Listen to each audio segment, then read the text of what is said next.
Today, I want to share two stories with you. Each one explores the more complicated and sometimes deeply unsettling sides of the relationship between a mother and her son. We're going to look at how a mother's love can curdle into suspicion and how her care can become a kind of control you just can't escape. Our first story begins very quietly. It's late at night, and a mother is just looking out her window. She sees a young man down in the courtyard, and he's acting strange. And then this one single thought just lodges itself in her mind. It's a question that, once you ask it, there's just no taking it back. And with that one thought, her entire world just shifts. The neighborhood she's known for years suddenly feels like a threat. Even the comfort of her own home starts to dissolve, and it's replaced by this quiet, creeping sense of dread. You see, she becomes a detective in her own house. Every quiet moment, every closed door, none of it feels ordinary anymore. The silence in her apartment isn't peaceful now. It feels heavy, heavy with things that aren't being said, with possibilities that are just too dark to even name out loud. So when her son finally appears, she just studies him. All these completely normal behaviors, the way he walks, how he's naturally quiet, his need for a little privacy, everything is now seen through this filter of fear.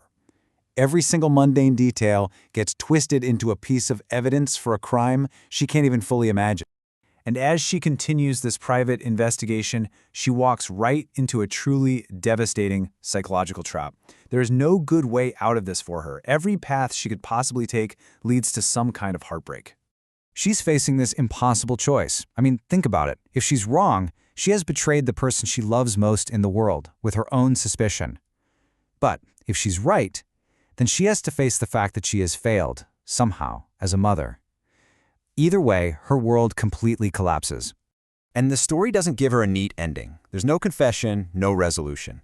Her punishment isn't finding out a terrible truth. No, her punishment is the permanent, crushing weight of uncertainty. The real horror is being forced to live in that space of not knowing, forever. Okay, now, let's switch gears completely for our second story. The setting could not be more different. The entire world has 5 minutes left. Sirens are blaring, the ground is shaking, total extinction is just moments away. In the middle of all this chaos, there's a grown man who is, understandably, completely panicked. But his mother, she is just eerily calm. To her, the end of the world seems like, a minor inconvenience. Something you just get through with this quiet, almost unnerving composure. Her son is trying to connect with her, in these final moments they have together, and she just keeps interrupting him. But not with comforting words. No, she interrupts with criticism. She tells him to fix his posture, she criticizes what he's eating, and then she reminds him that he could never survive without her, even as the world is literally ending around them.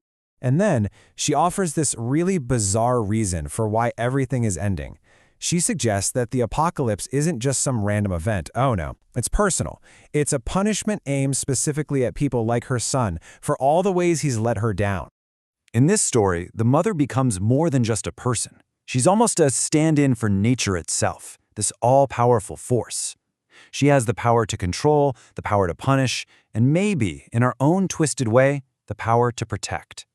So when you look at them together, we see these two very different faces of motherhood. The first mother, she traps her son in this internal prison made of her own uncertainty, and her weapon is suspicion. The second mother creates an external prison of absolute control, and her weapons are constant criticism. But for both sons, the result is the same. They are completely paralyzed. The second story leaves us with this darkly funny and honestly pretty unsettling idea. It suggests that there's a force out there that's even more powerful, more inescapable than the actual apocalypse. And that force is your mother. And so that really brings us to the final question, doesn't it? Both of these stories present a kind of trap. But which one is harder to break free from? The prison of suspicion, which is built on the fear of what your child might become, or the prison of control, built on the absolute certainty of who your mother will always be.